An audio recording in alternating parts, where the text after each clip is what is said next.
அன்பு சொந்தங்கள் அனைவருக்கும் அஸ்ஸலாமு அலைக்கும் ரஹ்மத்துல்லாஹி வபரகாத்துஹு. அல்ஹம்துலில்லாஹ். எல்லாரும் எப்படி இருக்கீங்க? தூங்காதே தம்பி தூங்காதே, நீ சோம்பேறி என்ற பெயர் வாங்காதே. இந்த பாட்டு நம்ம எல்லோரும் கேட்டிருக்கோம் தானே, நிறைய பேர் கேட்டிருப்போம். இப்போ 2K கிட்ஸ்க்கு அந்த பாட்டு தெரியாது. சோம்பேறி அப்படிங்கிற விஷயத்தை முறியடிக்கிறதுக்கு உண்டான ஜாப்பனீஸ்னுடைய செகண்ட் டெக்னிக் தான் நம்ம இன்றைக்கி பார்க்க போகிறோம். ஃபஸ்ட் டெக்னிக் பார்க்காதவங்க வீடியோ லிங்க் நான் டிஸ்கிரிப்ஷனில் கொடுத்துருக்கேன், போய் பார்த்துட்டு வந்து பார்த்தீங்கன்னா உங்களுக்கு நல்லாவே புரியும். பிகாஸ் கண்டினியூவேஷனாக பார்த்தா தான் நமக்கு இந்த வீடியோ புரியும். ஸோ இந்த செகண்ட் டெக்னிக் நேம் என்ன அப்படின்னு கேட்டோம்னா கெய்சன். கெய்சன் அப்படின்னா என்ன அப்படின்னு பார்த்தோன்னா, ஒரு ஒர்க்கை ஃபுல்லாக நீங்கள் என்ன செய்யாதீங்க, ஒரே நாளில் செய்யாதீங்க, ஒரே டைமில் ஃபுல்லாக முடிக்காதீங்க. அந்த ஒர்க்கை ஸ்ப்ளிட் பண்ணி பண்ணிங்கன்னா உங்களுக்கு அந்த ஒர்க் ரொம்ப ஈஸியாக இருக்கும்.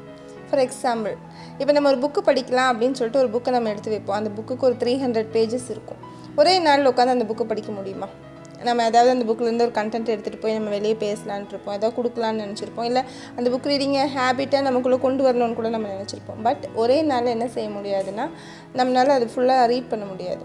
ஸோ டெய்லி ஒரு பேஜ் படிக்கிறதன் மூலமோ, இல்லை 2 பேஜ் அதை நம்ம ஸ்ப்ளிட் பண்ணி படிக்கிறதன் மூலமோ நம்ம சீக்கிரமாக அந்த புக்கை என்ன செஞ்சிடலாம்னா முடிச்சிடலாம். But at the same time நமக்கும் பெரிய ஒரு எஃபர்ட் போட்ட மாதிரி இருக்காது. இதை தான் ஜாப்பனீஸில் கெய்சன்னு சொல்லுவாங்க.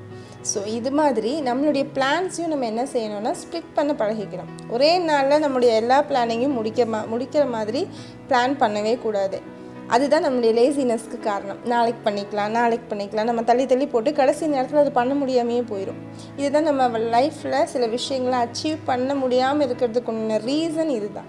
ஸோ இதை ஓவர் கம் பண்ணுறதுக்கு என்ன பண்ணலாம், ஒர்க்கை ஸ்ப்ளிட் பண்ணி கொஞ்சம் கொஞ்சமாக நம்ம செய்ய ஆரம்பித்தோன்னா நம்மளுடைய ஒர்க் அட் லாஸ்ட் ஃபைனாக சூப்பராக முடிஞ்சிடும். ஸோ தேர்ட் டெக்னிக் நம்ம நாளைக்கு பார்க்கலாம். With love, Ratheesha, life coach, NLP grand master professional.